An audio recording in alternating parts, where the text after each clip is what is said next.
உலகார்ந்த மக்கள், உலகில் இருக்கக்கூடிய எல்லா ஜீவன்களுக்கும் இந்த ரிஷபத்திற்கும் ஒரு பெரிய தொடர்பு உண்டு. ரிஷபராசிக்காரர்கள் மனம் திறந்து இருக்கக்கூடியவர்கள், மனம் திறந்து இருக்கக்கூடியவர்கள், ஒரு மனசை சரியாக பாடம் படிக்கக்கூடியவர்கள் இந்த ரிஷபராசிக்காரர்கள். இந்த மனப்பாடம் அப்படின்றது தெரிந்து கொண்டவர்கள்.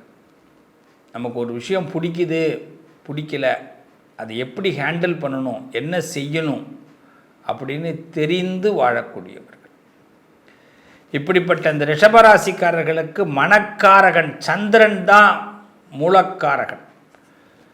உங்கள் மனசில் என்றைக்குமே ஒரு விஷயம் பட்டுதுன்னா அதுதான் உங்கள் திறமை, அதுதான் உங்கள் திறமை. நீங்கள் யாருக்கிட்டையும் போய் நிற்க வேண்டாம், யாருக்கிட்டையும் உங்கள் மனசில் படுறத சொல்ல வேண்டாம். என் மனசில் காய்கறி கடைக்கு போகணுன்னு ஆசை இருக்குது, இப்போ பட்டுருது, போயிட்டு வாங்க. காய்கறிக்கு கடைக்கு போகிறதுனால ஒன்றும் மைனஸ் வராது. என் மனசில் இந்த நேரத்தில் இதை செய்யணும்னு தோணுது, செய்யுங்க. உங்கள் மனசில் படுற விஷயந்தான் உங்களுக்கு யோகம். அது நல்லது கெட்டதற்கெல்லாம் அதுக்கு வேல்யூவே கிடையாது. எதுவாக இருந்தாலும் ஓகே ஆகிடும். அது நல்லதாகவே ஓகேவாகும், கெட்டதே வராது. அதான் ரிஷபராசி. ரிஷபராசியை பொறுத்த வரைக்கும் கடவுள் ஒரு ஸ்கெட்சு போடுவார். அந்த கடவுள் போடுற ஸ்கெட்சை ரிஷபத்தால் தெரிந்து கொள்ள முடியும்.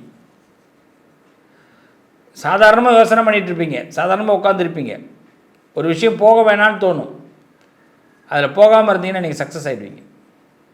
சில பேர் நிர்பந்தப்படுத்துவாங்க, அப்போ யாருக்காகவோ விருப்பப்பட்டு போவீங்க, ஒருத்தவங்க மேலே இருக்கிற லைக்கில், அது சக்ஸஸ் ஆகிடும். அதே விருப்பமே இல்லாமல் ஒரு விஷயத்தை செய்வீங்க, அது சக்ஸஸ் ஆகாது. அப்போ நீங்கள் நல்லா தெளிவாக தெரிஞ்சுக்கணும், நமக்கு விருப்பம் இல்லாமல் ஒரு விஷயத்துக்குள்ளே இறங்காதீங்க, அது நல்லது கிடையாது, அது நல்ல யோகத்தை கொடுக்காது. அப்போ நீங்கள் உங்களுக்கு தோணுதலை விட விருப்பம் இருக்கணும். அதே மற்றவர்களுக்காக, விருப்பப்பட்ட மனிதர்களுக்காக உங்களுக்கு விருப்பமே இல்லாத விஷயத்தை செஞ்சீங்கன்னா லாபம் ஏற்படும். அப்போ உங்கள் திறமை பளிச்சிடும். உங்கள் கணக்கு என்றைக்குமே தப்பாகாது. ரிஷபராசிக்காரர்கள் கணக்கு தப்பாகாது, இது நல்லா தெரிஞ்சுங்க.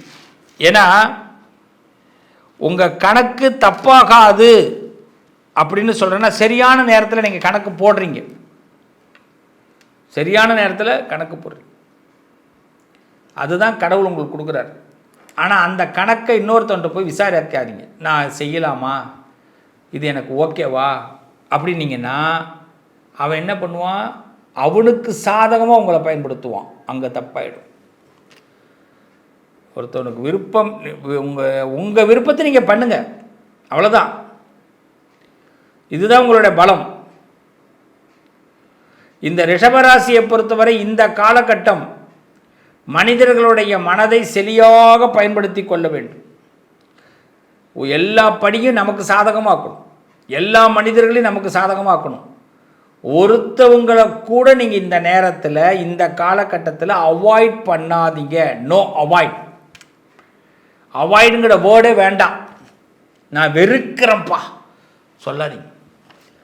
உங்களுக்கு ஒரு வெறுப்பு வருதா, மனசுக்குள்ளே வச்சுக்கிங்க, அது அப்புறமா பேசிப்போம், இப்போ வெறுக்க வேண்டாம். அதுமாரி ஒரு விஷயத்தை குறைத்து மதிப்பிடாதீங்க.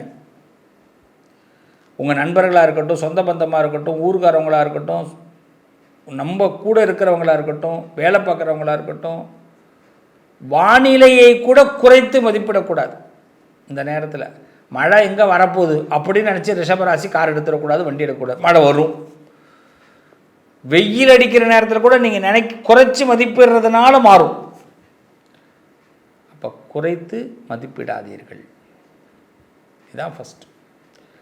அடுத்தது ரொம்ப முக்கியம், நீங்கள் செய்கிற செயல் கண்டிப்பாக சக்ஸஸ் ஆகும். காரணம், அதாவது ஒரு விஷயத்தை கடந்து அதை உள்ள ஆராய்ச்சி பண்ணி தான் முடிவெடுப்பீங்க. இந்த இடம் கேப் இருக்குது, இந்த இடம் ஸ்பேஸ் இருக்குது, இதை நம்ம பயன்படுத்தினா நம்ம வெற்றி அடைய முடியும்னு உங்களுக்கு ஆண்டவன் ஸ்கெட்சு கொடுத்துருவோம். அவ்வளோதான் உங்கள் லைஃப், அதுதான் சக்ஸஸ். அதான் உங்கள் மூளை.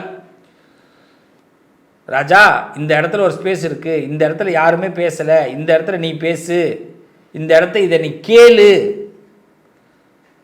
உங்களுக்கு ஒரு சொத்து வேணுமா, ஒரு வேலை வேணுமா, இடம் வேணுமா, கல்யாணம் பண்ணுறதுக்கு பொண்ணு வேணுமா, ஒரு பையனை விருப்பப்படுறீங்களா, என்ன வேணாலும் எடுத்துங்க. இப்போ கேளுங்க, இப்போ கேளுங்க, மனம் விட்டு பேசுங்க, இந்த ஸ்பேஸை பயன்படுத்துங்க. உங்கள் வீட்டு பணத்தை இன்னொருத்தங்க கூட வச்சுருக்கலாம், உங்களை ஏமாற்றலாம், உங்களை ஒருத்தன் பக்கத்தில் இருக்க துரோகம் பண்ணலாம். அவன்கிட்ட இப்போ கேளுங்க, நீ ஏதாவது தப்பு பண்ணிட்டு இருக்காடா, என்கிட்ட நீ ஏதாவது தப்பு பண்ணுறியடா அப்படின்னு கேளுங்க. என் மரியாதையை கூட கேளுங்க. ஏதாவது என்னை ஏமாற்ற நினைக்கிறியா, என்கிட்ட மறைக்கிறியா? ஒரு கேள்வி, இந்த கேள்வி ரிஷபராசிக்காரர்கள் கேட்டு பாருங்க. ஒரு கேள்வி தான், இந்த ஒரு கேள்வி, இந்த ஒரு கேள்வியை நீங்கள் இன்னொருத்தர்கிட்ட கேட்டு பாருங்க. உங்கள் நிச்சயமாக உங்கள் லைஃப்பில் ஒரு பெரிய மாற்றம் ஏற்படும். இந்த ஒரே கேள்வி உங்கள் லைஃப்பில் பெரிய மாற்றத்தை ஏற்படுது, நிச்சயமாக சொல்கிறேன். ஏன்னா இந்த காலகட்டம், இந்த ஒரு கேள்வியில் உங்கள் வாழ்க்கை மாறுது. ஏன்னா ஒரு துரோகி அடையாளம் தெரிஞ்சுக்க முடியும், ஒரு எதிரியை அடையாளம் தெரிஞ்சுக்க முடியும். ஆனால் கேட்காம இருந்துடாதீங்க. கண்டிப்பாக இந்த சந்தேக குணம் இப்போ வரும், கரெக்டாக வரும். இது சந்தேக குணம் இல்லை, ஆராய்ச்சி பண்ணுற நேரம், ஒருத்தவங்களை பற்றி தெரிஞ்சுக்கிற நேரம். இதை யார் தரா? சிவபெருமான் தரா. நெற்றிக்கண்ணை திறப்பினும் குற்றம் குற்றமே என்று சொன்ன நக்கீரனுக்கு காட்சி கொடுத்த அந்த சிவபெருமான், நெற்றிக்கண்ணை திறந்து காட்டிய சிவபெருமான், சொக்கநாதன். இப்போ சொல்கிற வார்த்தை அதுதான், சொக்கா. ரிஷபராசிக்காரர்களுக்கு சொக்கன் சொல்லக்கூடிய வார்த்தை. நீ கேள்வி கேள்வி. இன்கம் டேக்ஸாக இருக்கட்டும், எதுவாக இருக்கட்டும், உன்னை யார் அதிகாரிகளாக இருக்கட்டும், யாரோ உன்னை ஏமாத்துறான், யாரோ ஒருத்தன் உன்னை சிரமப்படுத்துகிறான், யாரோ ஒருத்தன் உன்னை உன்னை குழியில் தள்ள பார்க்குறான். இப்போ நீ கேள்வி கேட்கணும். அவன் கேள்வி கேட்கும்போது பயந்துருவான். இதுதான் உங்களுடைய பலம். இந்த நேரம் மனசை திடப்படுத்தி, மனதிடமும் ஆரோக்கியமும் இருந்ததுன்னா நம்ம வாழ்க்கையில் மலையை மோதி பார்க்கலாம். ஆனால் ஒன்றே ஒன்று, ரிஷபராசிக்காரர்கள் யாரையும் உங்களை விட்டு விலக்கிடாதீங்க. துரோகியாக இருந்தாலும் விரோதியாக இருந்தாலும் அவன் இன்னொருத்தவனுக்கு சப்போர்ட் பண்ணி உங்களை கீழே இறக்கக்கூடியவனாக இருந்தாலும் கூட அவனிடத்துல ஒரு ஹாய் பாய் சொல்லி வைங்க. அவனை சிந்திக்க விடாதீங்க, அவனை பகையாக்காதீங்க. உங்களால் ஒருத்தவங்களும் பகையாக கூடாது. நான் ஒரு சகோதரனாக சொல்கிறேன், இதை நல்லா தெரிஞ்சுங்க. நீங்கள் யாரையாவது பகையாக்குனீங்கன்னா அவங்க என்ன பண்ணுவாங்க, முன்விரோத காரணமாக உங்களோட பழகின காலங்களெல்லாம் வெளியில் படம் போட்டுச்சு காட்டிடுவாங்க. உங்களோட உங்களுக்கு தெரிஞ்ச உண்மை ரகசியங்களை வெளியில் சொல்லி அவங்க பெரியாள் ஆகிடுவாங்க. இது வேண்டாம். கேள்வி கேட்கும் நேரம், மற்றவர்கள் மனம் இதுதான்றது நீங்கள் தெரிஞ்சு கொள்ளக்கூடிய நேரம். இன்னொருத்தவனுக்கு வாய்ப்பையும் கொடுக்காதீங்க ரிஷபராசிக்காரர்களே. சிவனை வழிபாடு பண்ணுங்க. சிவபெருமான் இந்த நேரத்தில் உங்களுக்காக நெற்றிக்கண்ணை திறந்து காட்டி உங்களுக்கு ஒரு வெளிச்சத்தை ஏற்படுத்த போகிறார். ஒரு நல்ல மாற்றம் ஏற்பட போகுது. வாழ்த்துக்கள், நல்லதே நடக்கும்.